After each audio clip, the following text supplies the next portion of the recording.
Hello, my name is Mallory Jenna Robinson. Join me on A Hateful Homicide, a true crime podcast dedicated to telling the stories regarding the murders of transgender, gender non-binary, and gender diverse community members in the United States and abroad. This is A Hateful Homicide. 911, what's your emergency? Yeah. A transgender woman has been shot and killed in North Baltimore. Alpha? In the U.S., trans women of color have a life expectancy of just 35 years.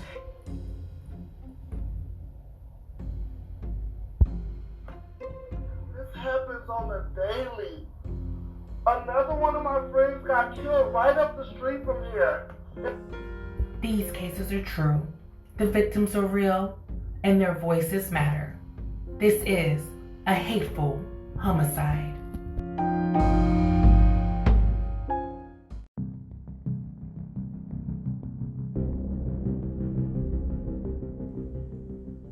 The murder of Angie Zapata, Wednesday, April 22nd, 2009, Greenley, Colorado. Angie was my sister.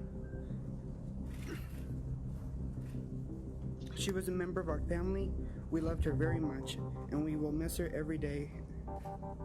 Every day and every night, my mom has to deal with the great pain that she saw one of her babies being buried. An experience no parent should have to witness. Every day my siblings and I reach for the phone and realize we'll never hear her voice.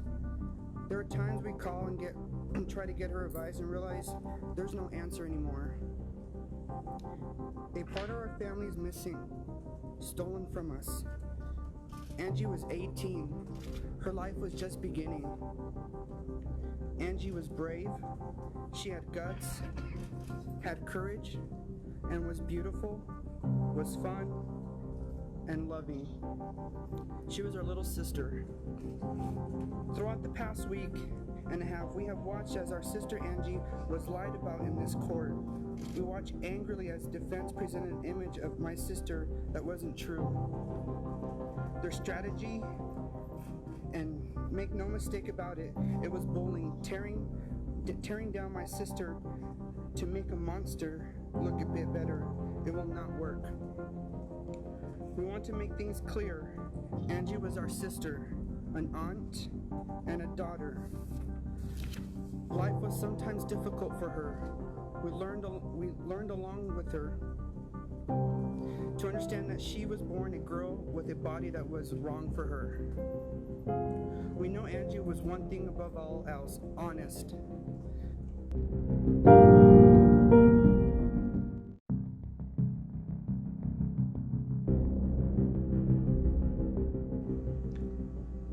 Nine months earlier, Monday, July 14th, 2008, Greenley, Colorado.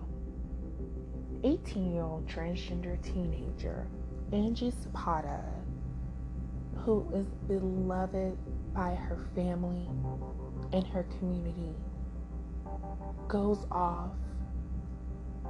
She asks her mother, Maria Zapata, if she could go and pick up this guy that she met online.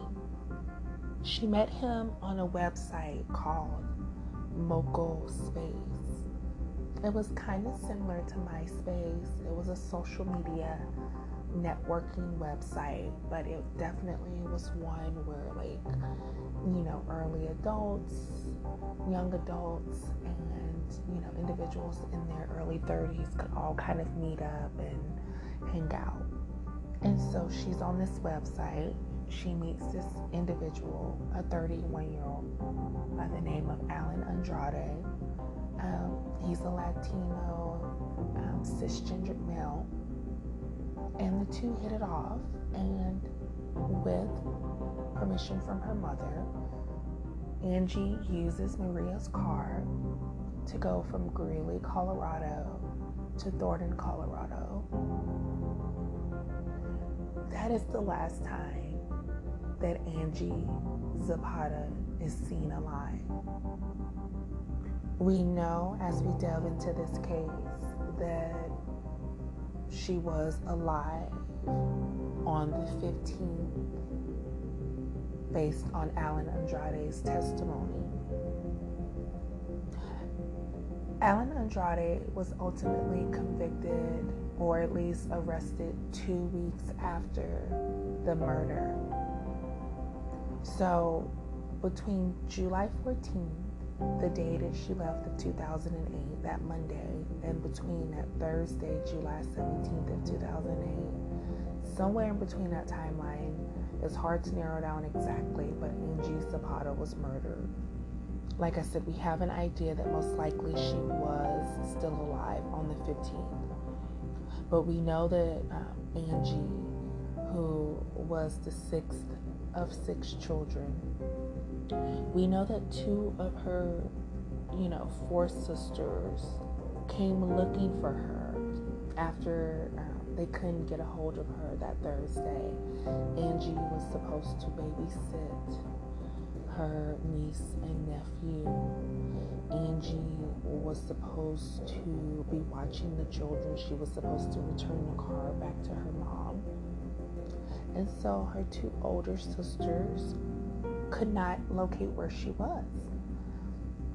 And so they decide to go to her home, where they find the car. And as they go inside of her apartment, the lights are off, it's dark, and the next thing the sisters do is turn on the lights, and they go into her living room floor of her 1-bedroom apartment, and underneath the blood-stained blanket lie the stiff covered body of 18-year-old Angie Zapata. Her family was mortified. They were horrified. They were confused. They're trying to figure out what has just happened to their sister. The thing is that Angie, who is close with her sisters and her brother and her mom, when she went to go meet Allen Andrade, no one knew she was going to meet him. So no one in the family really had an idea of who Angie went and picked up, the name of that person, and certainly how they could give that name to police. But nonetheless, detectives, the personnel, media, going back through Angie's social media accounts, they were able to identify this guy as Allen Andrade. Again, he, at that time in 2008, was an unemployed 31-year-old whom Angie, again, had met on Moco Space. Again, according to Allen Andrade, he did spend at least 3 days with Angie. And on the 3rd day, Angie went to go babysit her sister Monica's 3 kids, and she was supposed to watch her children's kids. She stopped by a friend's apartment. She did confide in that friend that she was there with an older guy, that an older guy was waiting at her apartment, and that she was going to get him to help her pay one of her bills. And according to this friend, after Angie Zapata got Allen Andrade to pay one of these bills, that she was going to kick him out of her apartment. Now, according to Allen Andrade, he spent the day alone in Angie's apartment and later told police that he began to grow suspicious, quote unquote, of Angie's gender after looking at the photographs that decorated her living room. He said as she came into the door from visiting her friend, from getting ready to prepare for the evening before her sisters were supposed to, drop off her nieces and nephew. As she walks back in the door, Allen Andrade confronts her. He wants to know, what is she? Who is she? And according to his testimony, recounting his hateful acts that resulted in the homicide of Angie Zapata, he basically goes up to her. He confronts her at the door. He asks her, what are you? She responds according to him, I am all woman. According to Andrade, he then asked Angie, prove it. She refuses.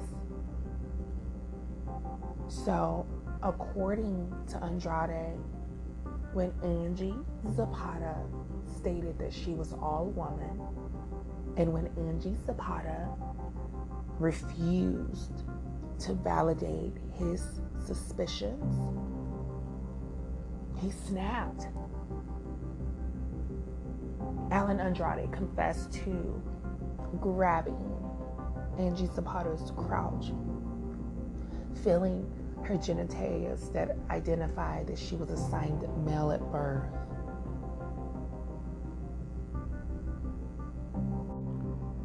Unfortunately for Angie, the moment that she refused to cave in and give in to his advances, Allen Andrade ultimately snaps. He confesses to police that he literally began beating Angie with his fist until she fell down. He then proceeds to grab a fire extinguisher from the kitchen wall and hit her twice in the head. And what's so unfortunate about this is that in that moment, he goes and he covers her with a blanket. He begins to clean up the scene, this bloody scene, right? Blood splattered throughout this beautiful, neatly cleaned, feminine, expressive apartment that Angie was so proud to have. And as he's cleaning the apartment, gasps can be heard. Gurgling sounds coming from underneath the blanket. Allen Andrade looks over and he sees Angie Zapata struggling to sit up underneath the blanket. He sees almost this kind of rise after he thought he had killed her. And if that wasn't bad enough, right, Angie, who's most likely delirious, confused, disoriented, traumatized, I'm sure dealing with multiple contusions and severe head fractures. This poor 18-year-old girl is literally trying to figure out what's going on with her.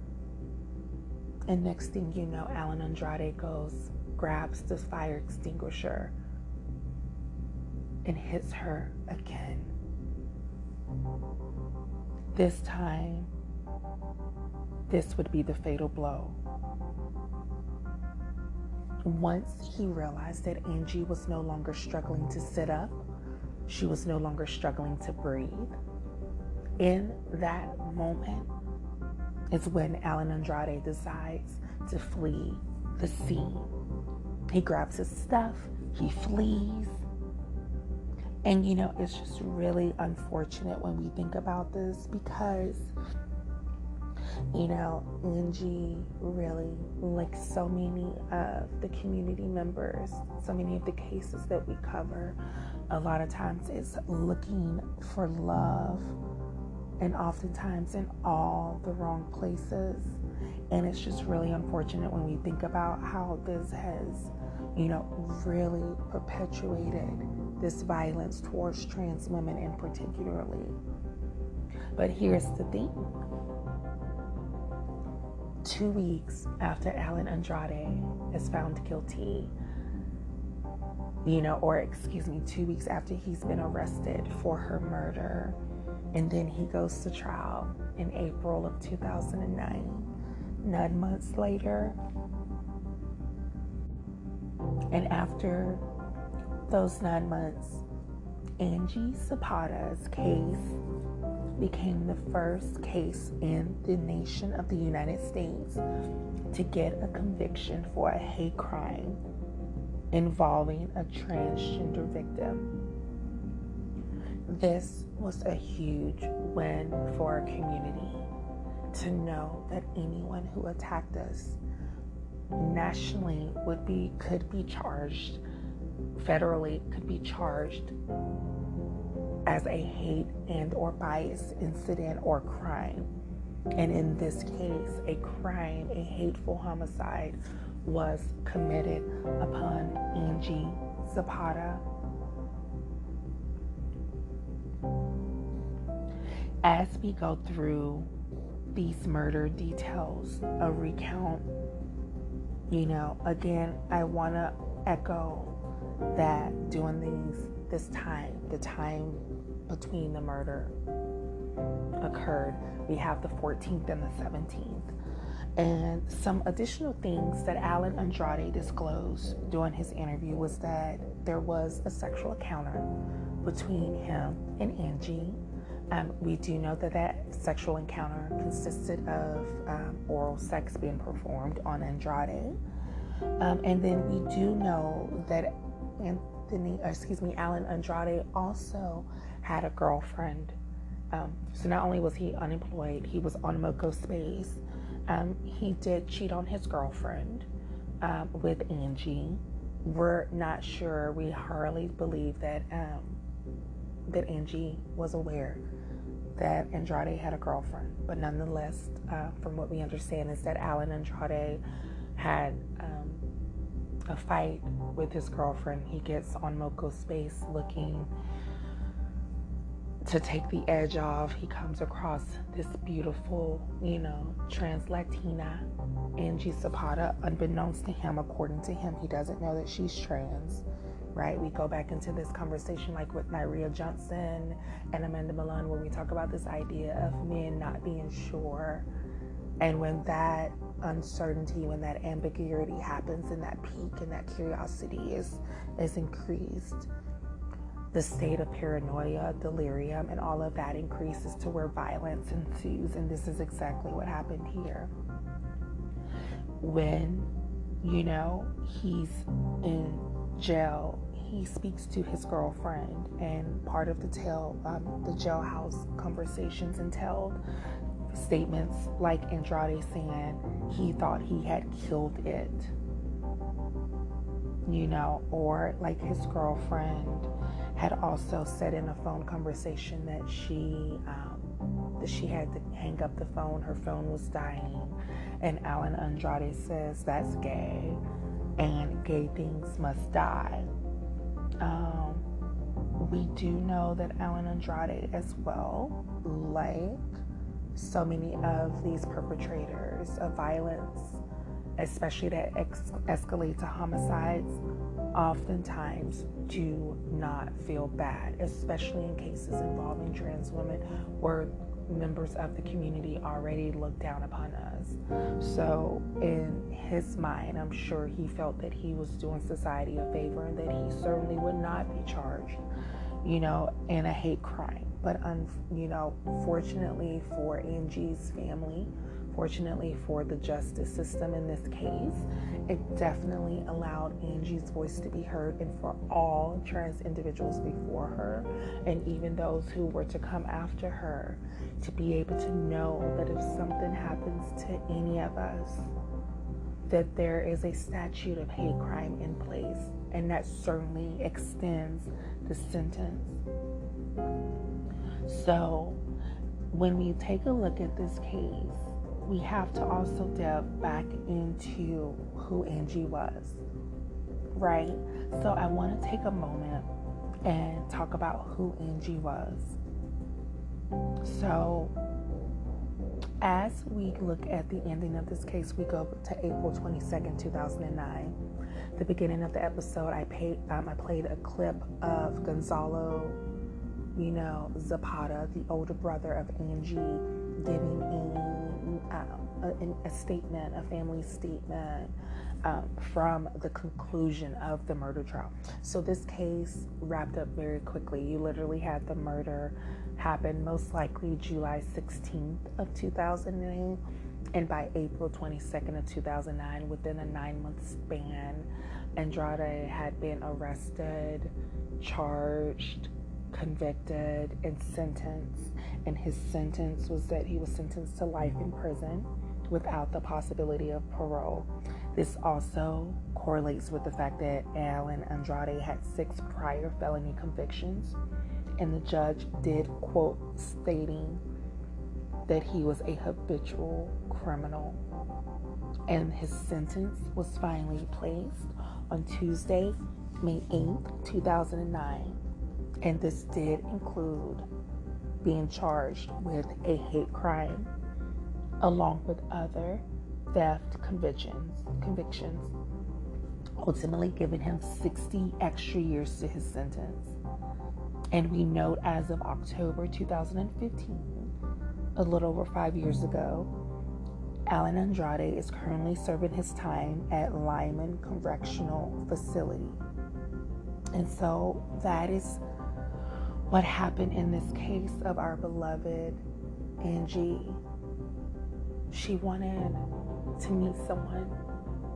She wanted to go on a date. She even wanted someone to help her financially, take care of a bill, contribute to her home. And unfortunately, between the evening of July 15th and the evening of July 16th of 2008, between that Tuesday and Wednesday of that year, that month of July, Angie was murdered.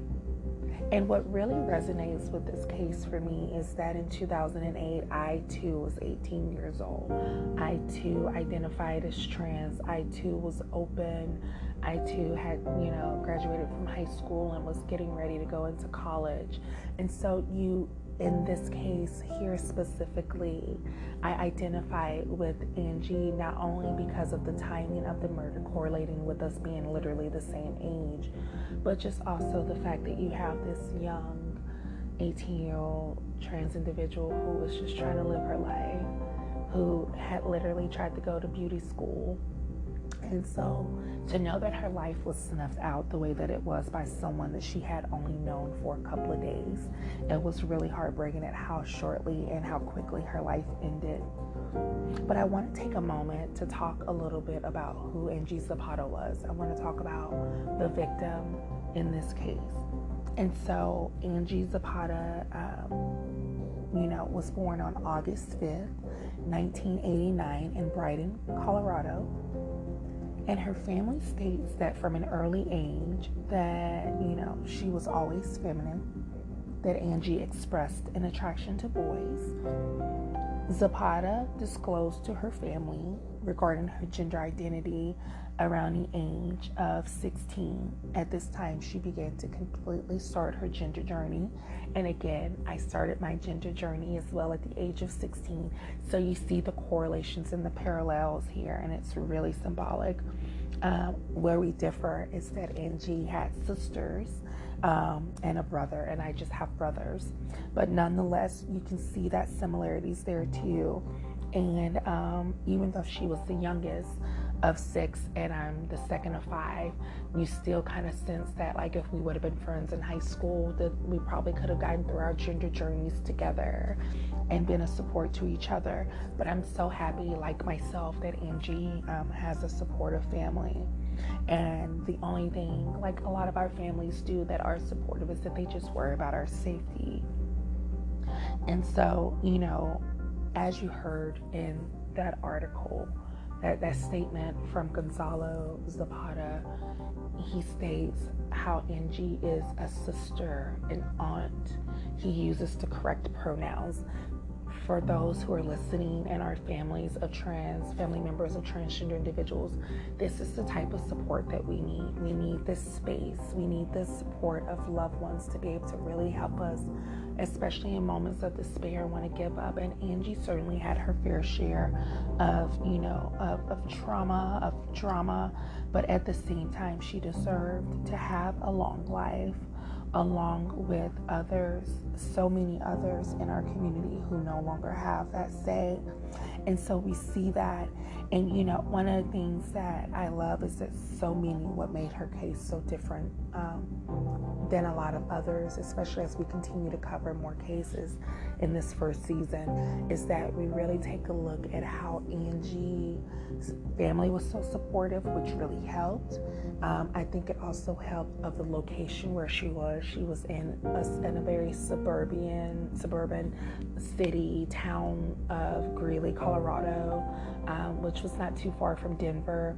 So she really, the location of the murder, the fact that she was so young, I think all of that played a huge role in it gaining national attention. This was also a really big rally for the trans Latinx community to come together and band together throughout the country. And so we really saw a movement not only throughout the community, but specifically within the trans Latina community, especially for Angie in this case. And it was just really powerful to see,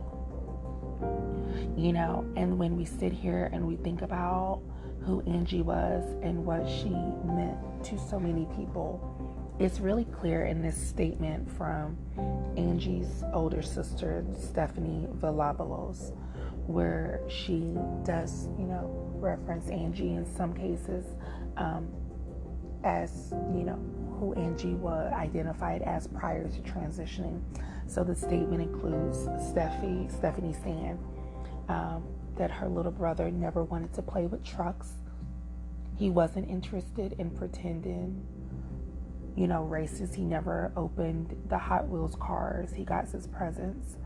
Instead, he liked to watch his older sisters apply their makeup. He liked to braid the rat tail he wore at the nape of his neck. So she uses a lot of he, him, his pronouns. But she does acknowledge that even though at the time before Angie's transition that she thought that Angie was gay, but through getting to know her sister Angie, that she realized that Angie always felt as a woman.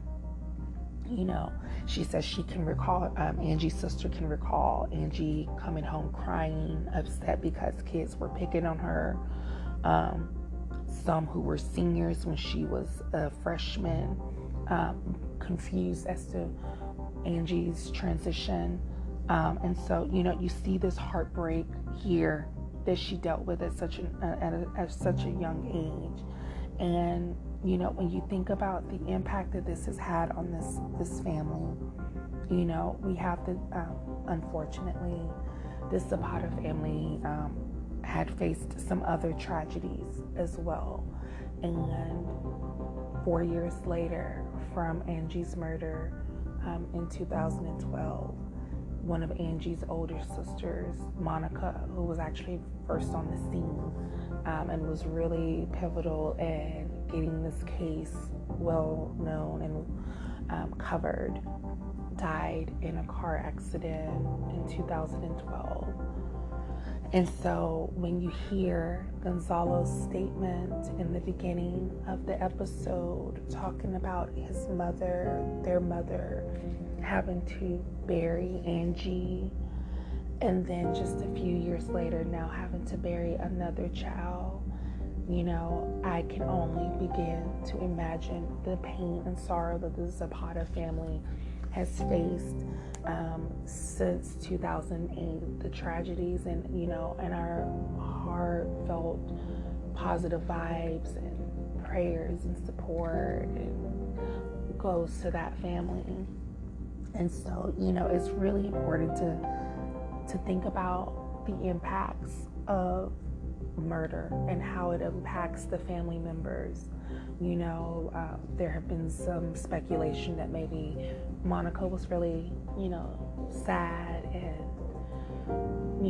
maybe was, under the influence, and there's no concrete evidence, but just if that was the case, certainly losing your sister to a horrific murder, dealing with day-to-day struggles, I'm sure all of that can correlate in, needing sometimes to turn to substance abuse or potentially alcohol. And so, all of that could play a role in how you recover ultimately.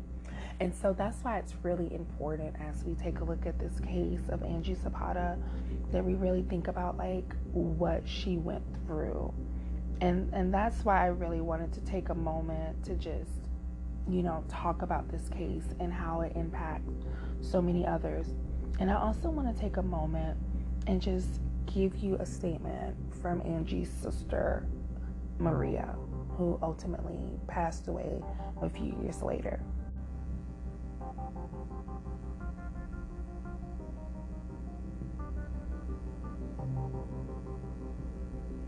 The murder of a transgender teen is stirring speculation it may have been a hate crime. Tonight, family and friends remembered the 18-year-old at a ceremony in Brighton. Fox 31's Kristen Ayers is live with more. Kristen? Well, Angie Zapata was remembered here tonight as a free spirit who was full of laughter and love. But there was talk that her life ended because of hate, all because she was transgender. Why would anybody even dare do something like that? Why? It's one of many questions still haunting 18-year-old Angie Zapata's friends and family.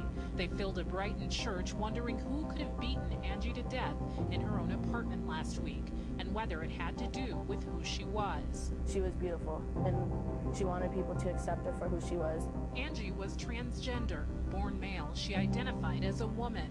She didn't care what people thought of her. She always just wanted be who she was, who she wanted to be, and that was female and to be loved. For friends like Alicia Portillo, her boldness was inspiring. Because I'm lesbian, and she gave me the power to not care what people thought of me. And her courage to actually dress the way she did, just beautiful. Her friends worry it may have also cost her her life. It should be important to recognize that this is one aspect of Angie's identity, and it should be factored in very seriously into the investigation. But Greenley police say there are still no suspects, much less a motive. They're still looking for a key piece of evidence, Angie's car, which... So as we heard those words from the news and Angie's loved ones, so many times you don't realize the impact, again, as I mentioned, that this has on the community and the loved ones of the victims.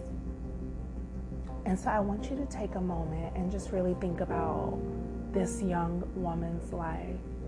18, graduated from high school, wanting to go to beauty school, babysitting her nieces and nephews. She has her new apartment and is really looking forward to starting her young adult life. And all of that was gone in an instant. And the impact that this leaves on the community, on the family, is devastating. And, we have to take a look at how we as a country can come together. We as people can learn how to treat others with kindness and caring and just being supportive, because, that's what we need. We need less hate and more love. And so I really do hope, that this continues to raise awareness as we cover more cases. I wanted to take a moment as well to play the final words that the judge had for Allen Andrade. I'm going to defer many of my thoughts and comments that I would like to make, because we still have outstanding charges against Mr. Andrade, and I still need to make findings of facts and conclusions of law with regard to the outstanding guilty verdicts and the habitual offense charges. But I will say, Mr. Andrade, that I hope as you're spending the remaining part of your life, your natural life, in the Department of Corrections without the ability to parole, that you every day think about the violence and the brutality that you caused on this fellow human being, and the pain that you have caused not only your family, but the family of Angie Zapata. And so the court is going to impose a life sentence in the Colorado Department of Corrections. That is, that you spend the remaining natural life in the Department of Corrections without the ability to parole. The court also is going to impose a $35 docket fee, $163 victim compensation and victim assistance fee. The court is going to order that you submit to DNA testing as required by law and pay an associated fee of $128. There's a $5 court security fee, a $25 PD fee, and time payment fee.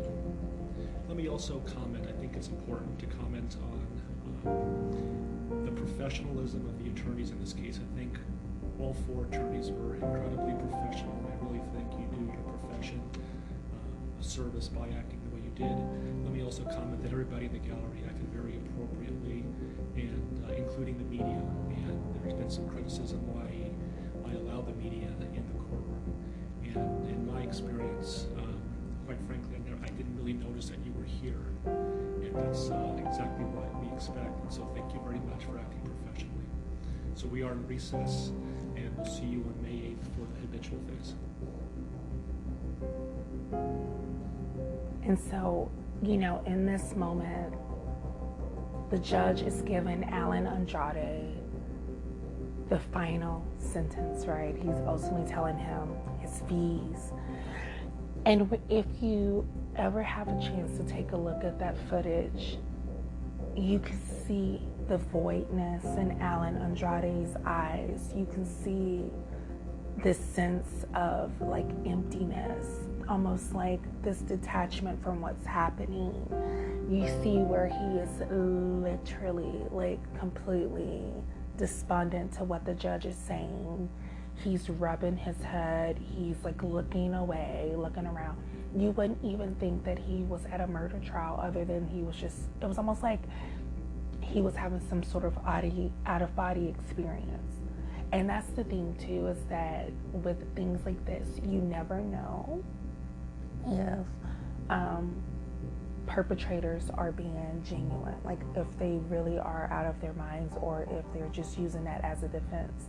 Especially when we think of cases like we talked about in episode 1, like Matthew Shepard and Brandon Tina, right? Of these like white men that were queer identified, and we look at their cases and how there was this gay panic defense, like, oh, I didn't know, I felt unsafe or taken advantage of, and so therefore I reacted by, you know, being violent. And so we know all too well, unfortunately, that that is not the case. Still, a lot of times that it is premeditated. Even if you become suspicious, right? In this moment, like I told you, Angie had been gone all day running errands. Allen Andrade had been sitting for free in her apartment, looking at photos of her, whatever, snooping. And even then, even if he became suspicious of Angie's gender identity and had questions or doubts, he still could have just left. He didn't have to wait for her. He didn't have to beat her and steal her car. He didn't have to, you know, get rid of the murder weapon. He didn't have to do any of those things. He didn't have to kill her. He could have left. So even in that moment where the judge is sentencing him, and literally, you know, he's looking like, you know, this kind of calm but crazed killer, you still know that he knew right from wrong. He knew when he was cleaning up the scene. He knew that if Angie continued to live, right, I mentioned earlier about her gasping for air, and he went back over and hit her with the extinguisher once more.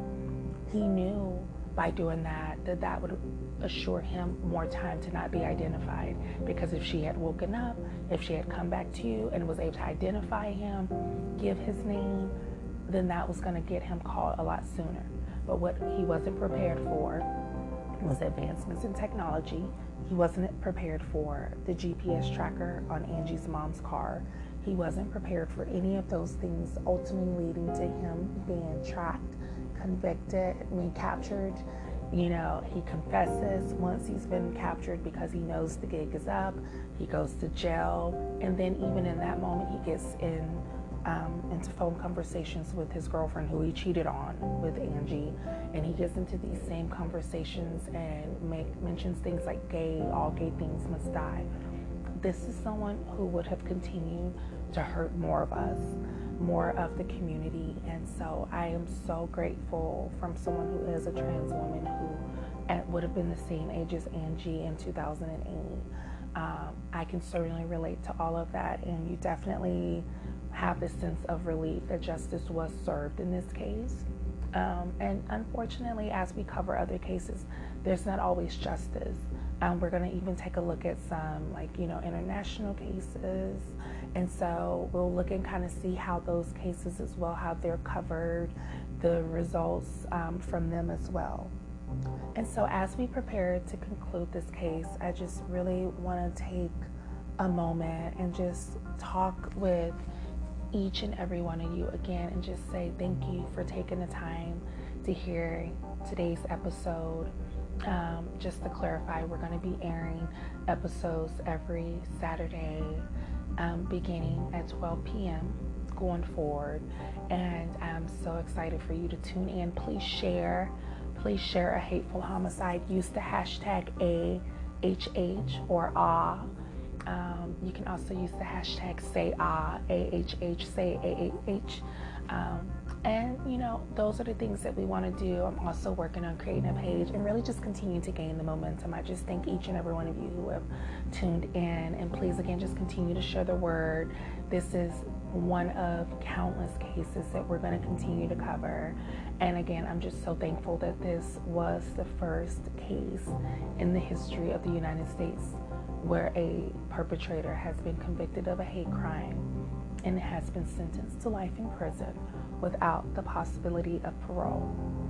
So in conclusion, I just want to say to you, Angie Zapata, we remember you today, tomorrow, forever and always.